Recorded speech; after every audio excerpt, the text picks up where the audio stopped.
After understanding IMPS, we will understand what is UPI. UPI stands for Unified Payment Interface, another service that is built over IMPS that was covered in a previous video. It is a 24/7 instantaneous payment service. After going through it, you will realize why we say that India is one of the leading countries in mobile payment technology and how UPI is revolutionizing person-to-person payments. Just the way we use our bank's mobile app or net banking site to transfer money using other services, we will need an app for transferring money using UPI. The most popular UPI app is BHIM, Bharat Interface for Money, that was built by National Payment Corporation of India. This is the same company that has been involved in building NEFT, RTGS and IMPS. Most of the banks supporting UPI also have their own apps that one may download from app stores. You can choose the one you like. The beauty and simplicity of UPI app is that one app can work with all of your bank accounts, provided that the banks where these accounts are held support UPI. These are smartphone-only apps and works best with an internet connection. The question that may arise in your mind is, when we already have services like NEFT, RTGS and IMPS, why do you need another service like UPI? The single most important feature of UPI is that you do not need bank account number and IFSC code or MMID for transferring money. Just a virtual payment address is required for doing the transfer. This is abbreviated as VPA. You can configure your VPA from the app. For instance, your virtual address could be meera.desai@UPI if you're using the BHIM app.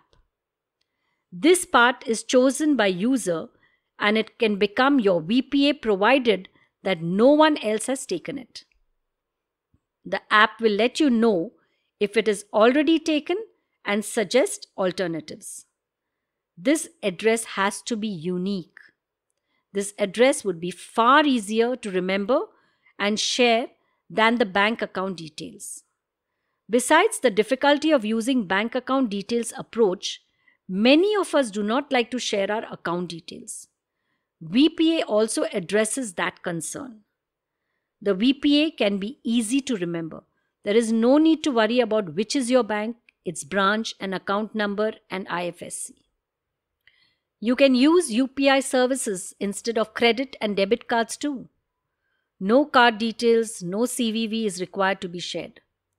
UPI may have very small transaction fee and offers a very high level of security. You could use it even for making payment for a small transaction like grocery purchase from a nearby store.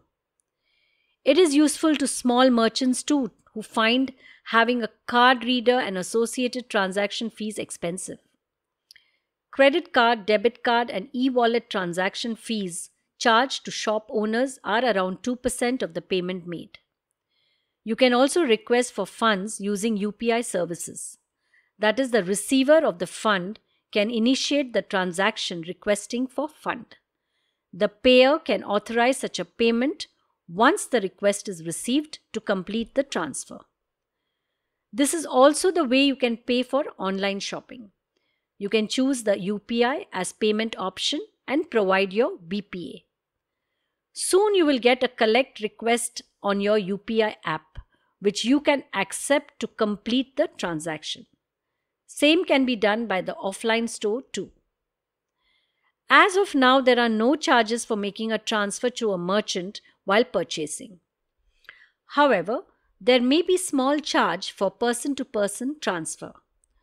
One of the banks is charging 3 rupees for transfer of up to rupees 25,000. The charge goes to rupees 5 if amount is over 25,000 rupees. The upper limit of UPI transaction is 1 lakh rupees.